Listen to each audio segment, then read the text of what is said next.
They call it a reimagining of the 1980s cult classic. What's the difference between a reboot, a reimagination, and a remake? How is this not just the same thing as saying we're remaking Roadhouse? What is the point of them trying to make this distinction? A remake would be bar for bar the same exact thing. You know, Okay. it would be if this Jake G. Dalton was, a graduate of NYU, a philosophy major, more into the kung fu meditation side, read books, um, was actually a cooler, actually was a bouncer. That was his trade, his profession. This is a reimagining because it's still taking that IP, but at the same and using that same storyline. But this guy's a UFC fighter. He's jacked. He's not, he's absolutely jacked. Patrick Swayze's not exactly the most jacked guy, but fit. Not a professional bouncer, like I mentioned. He has a reputation similar to Patrick Swayze's Dalton, but for different things. So it's a reimagining where, yes, it is a remake, but at the same time, it's a reimagining because it's something new off of that former IP. Okay. A So it's different not take like on it. you're not having Soldier Boy crying out loud on Breakfast Club saying they copied his swag bar for bar. Like it's just a slightly different, slight variations. Well, And like the bar, formulaically, it's the same, though. and we're in the Florida Keys here, right? So it changes Good setting as point. well, different background on the Dalton character, right? I don't. What I was interested in is like Patrick Swayze, like he is Roadhouse, you know? Like I was wondering like how Jake G is going to turn this part of his career where he's known for going almost absurd or over obsessed with his type of roles. How is he going to make Roadhouse in this reimagination his movie? So I was like that was one of like the headlines going into this Ricky Flex. Um I do want to talk about I guess the leads and I want to talk about those two movies and Jake G we love talking about his performances in movies like Ambulance, right? Where Michael Bay seemed like a great fit for him at that point of his career, right? Seems like this movie kind of lined up. And then like Southpaw with how jacked up he is, how roided up he looks in that movie, just bringing that type of physical presence to this film. I was wondering how he was going to pan out here. I'm just going to start with this, Ricky Flex, because if you want to talk about reimagining, the Dalton character, the Swayze character in the 1989 film, very like calm, reserved, right? And wants to understand people's thoughts and emotions, right? He's a philosopher, like you talked about, right? Use violence only when necessary. In a way, Jake G is doing that too in this movie. He doesn't want to cross that line, right? Because he knows when he crosses that line, he won't be able to snap back from it, right? And that kind of happens in the third act of this movie. But I found that I was a little disappointed by Jake G in this movie. And I think it was partly the way he decided to approach this character. He didn't do the thing that I was hoping he would do. And everyone else hoping he was going to do, right? He kind of has a smirk on his face. He's very funny in this movie. His charm and charisma like take over for the like his scenes, but at the same time he doesn't snap. Not in a way that we've seen him in recent roles, right? He doesn't go over the top. He doesn't explode. He kind of lets like just his physicality do the talking. And he leaves the absurdity to Conor McGregor. How did you think that Gyllenhaal did in the leading role here, especially compared to what he's done recently? So I agree with you to an extent. We didn't see that snap that we saw in Ambulance, per se, or in Southpaw. Um, you could say we saw it in the UFC fight. You could say that, but again, it's a flashback. It's not in it. It's an integral part of the movie, but it's not a part of the movie. It's a flashback at the same time. And I think what the problem was is that when he does allegedly snap in this movie, when the books, well, this is spoilers, by the way, like It's it's streaming. Roadhouse. Yeah, it's Roadhouse. When the bookstore Go watch it. um it gets on fire, whatever. And that's when he snaps and he kills that dude in the like trachea, right? Similar to Patrick Swayze taken out, right? Again, ode to the former, the 1989 version. That was supposed to be the time where he snaps. And then takes the cop and says like, "Oh, you're gonna do this," and like yada yada yada. But the problem is Conor McGregor's in this movie, and he is just so out there, and he's massive himself. And we know Conor McGregor for being this huge flamboyant character in the real world, and he is in this movie as well. It's impossible for Jake G to actually snap and be as rambunctious or loud as a Conor McGregor because no one on planet Earth is. So how is it supposed to do that in a movie, especially Roadhouse? I just thought that was a big problem. This movie just structurally having Conor McGregor in the movie when again we wanted to see Jake G snap like that, but you can't really have him snap when you have Conor McGregor in the movie. That's a good point, right? If Conor McGregor wasn't so over the top, maybe we would get those moments with Jake G where he would kind of just let loose. Like we love how he does, you know? We didn't really get that. And I thought that moment where like he makes that turn in that third act, right? To kick off the third act, and the bookstore gets burned down, and then he goes and he breaks that dude's whatever bone that allows him to breathe, and he says, "You're going to quickly stop breathing. Tell me what I need to know." And then after that, like he does go on like a killing spree, but he does it while also being pretty mild mannered and just letting his physical actions do the talking. You know, the times he is speaking, he's funny. Jake G is funny in this movie, Funny right? guy. He's right up there with like how funny he was in Ambulance, right? Like the scene, even just going back to the first and second acts, like where he is asking the guys outside the bar, right? He tricks them into going outside, and then he's like, "Do you have insurance? Okay, how far, how close is the nearest hospital? Things like that." And then just absolutely kicks their ass, and then he drives them himself to the hospital. Funniest part of the movie. Funniest moment of the movie. And Jake G is there for most of those funny moments. Billy Magnuson has his moments. That dude in Billy Magnuson's gang that he hires, I'm going to pull up this actor's name because I Yeah, thought he was the guy who hilarious broke his too. arm. Yes, the guy who broke his arm. It's Arturo Castro. I thought he was pretty funny in this He's movie a too. classic that guy in movies like or TV shows. I see him around all the time, but no idea who he is, and he's always like a henchman or something. Yeah, and I could see him being like in a Marvel movie, just like Michael Pena was in for Ant-Man. I You was thinking know, the same thing. he could easily be in that type of role. I think this was a good spot for him. Congrats to him. But I was Stock up, disappointed. that guy. Stock up, him. Jake G, to me, flatline. He's still the same. Like Agreed. he didn't go up or down from this movie. He's just putting his name next to a Roadhouse remake. But I guess the differentiation between him and Swayze is just he's just funnier. I think that's the biggest thing because size wise, like they're both like ripped, you know, like looking characters. But then you have like other characters in the movie, like Conor McGregor, and then other characters in the original Roadhouse that are just more imposing threats. But it's just the swag that Gyllenhaal carries that does shine through. So I just wanted to say, Gyllenhaal, not exactly what I was looking for, but still good. You want to slide on to McGregor now? Oh God, Conor McGregor. Let's just say it. He was not good in this. He was not good in this. I don't put 100% blame on him. All right, and I'll explain in a second. He gives the energy that you want to see, right? In a Roadhouse movie as the villain. He doesn't come until the 55-minute marker, which is crazy. And by the way, when I turned on this movie and I saw it was 2 hours long, I was like, holy crap, a Roadhouse movie that's 2 hours long? What are they going to add to this? It's just like trying to protect a bar. How is it 2 hours long? Freaking the original Roadhouse was quick 90 minutes, I think. So I was just shocked by that.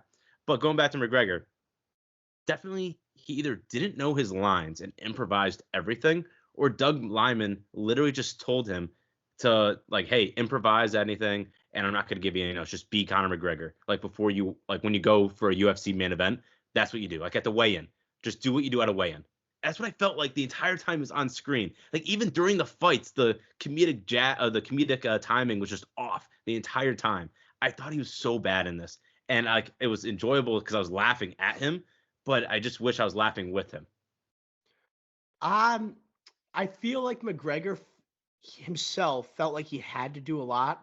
First off, because how much he was getting paid to do this movie, right? He is like the highest paid athlete ever to appear in a film. I think that's what I saw as a stat or was a tweet that I saw. Um, and I feel like he wanted to make his presence known. And it's hard not to when you're Conor frickin' McGregor. Like he had the same strut that he has when he walks into the ring. He had the same strut in the goddamn movie. He wants to give the people what they want. He knows the people love when he talks shit. He was on a 12 the entire time. He was on a 12 from when he enters, when he's naked, and they show his ass as he is walking through the middle of some European city or maybe Hispanic city. I have no idea where he was, but him just strolling through, right, naked, stealing clothes, beating people up. You were just like, okay. Now it feels like anytime someone's in a scene with Conor McGregor, they're just going to be dwarfed. And that was the entire movie. It was So even when Jake G's on screen with McGregor, Jake G is more dialed back.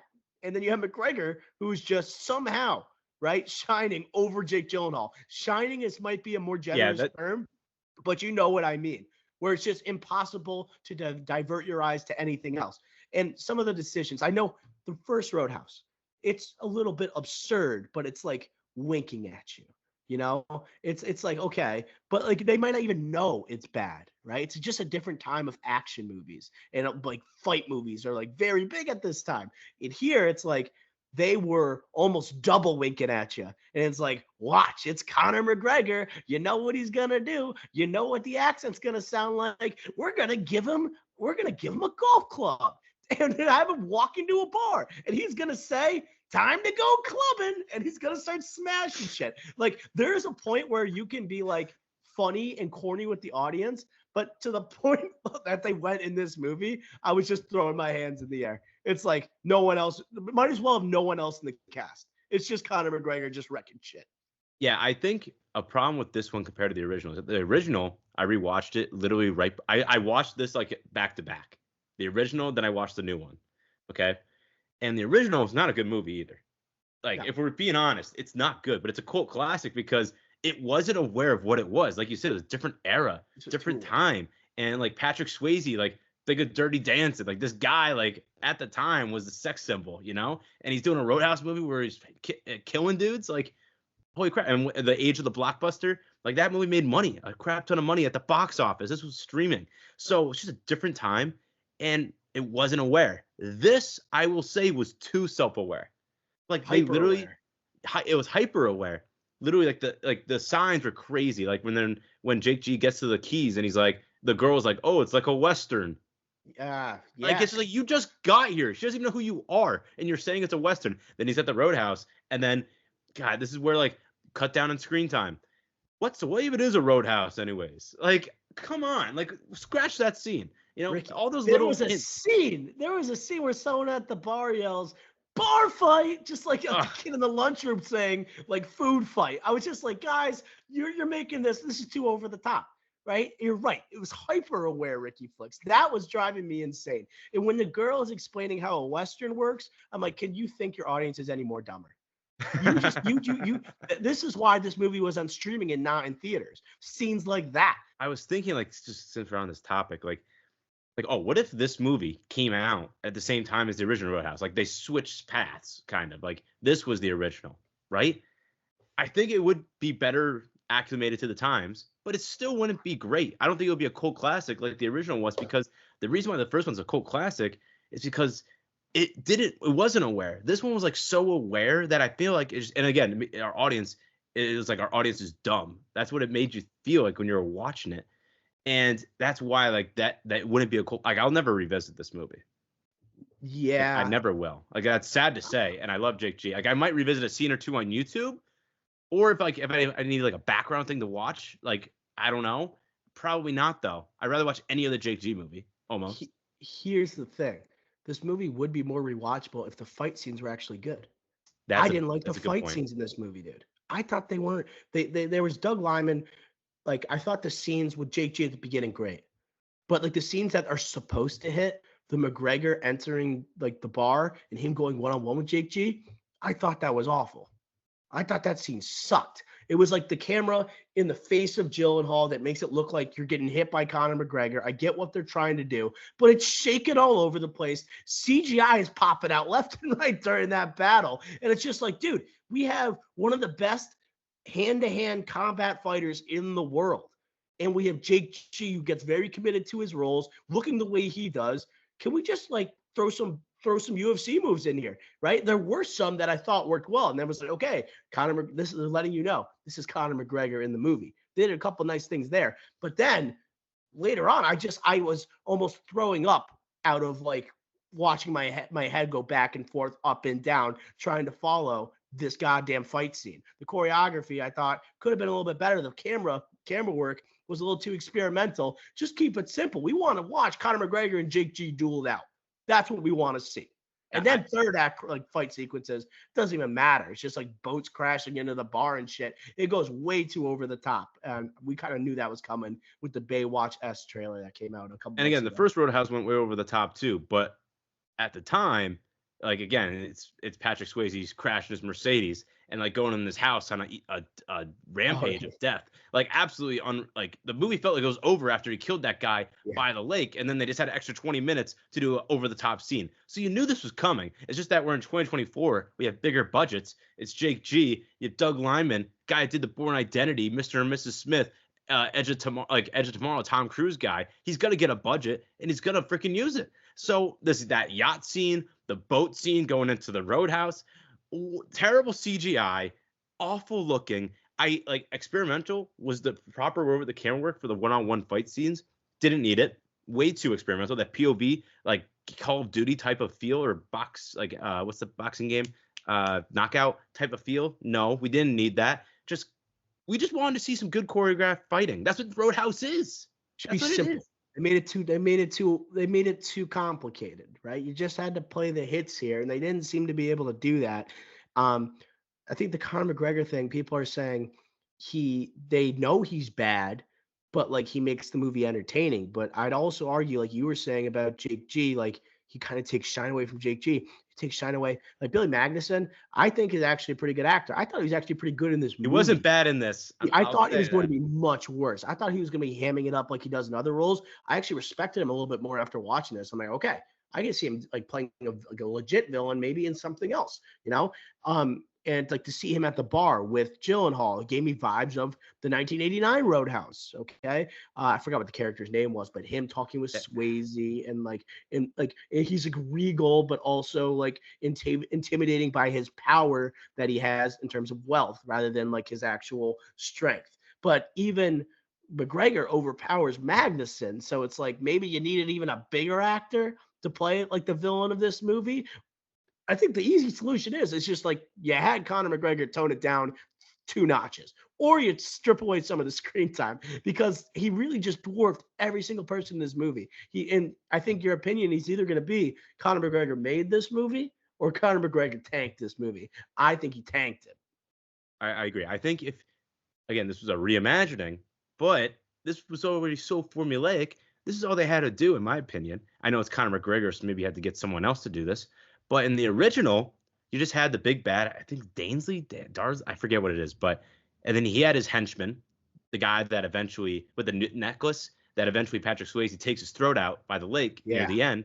That's what McGregor should have been. Kind of like, his little dog, like Billy Magnus' little dog, and they're saying like fetch, like kill, kill, kill. And like he doesn't have to talk a lot, but when he does, it's like only short little spurts. And like that's when the comedic jabs work. But Conor McGregor was a character in this. He wasn't a henchman. He was an actual character trying to take over a little bit of Billy Magnus and like take control.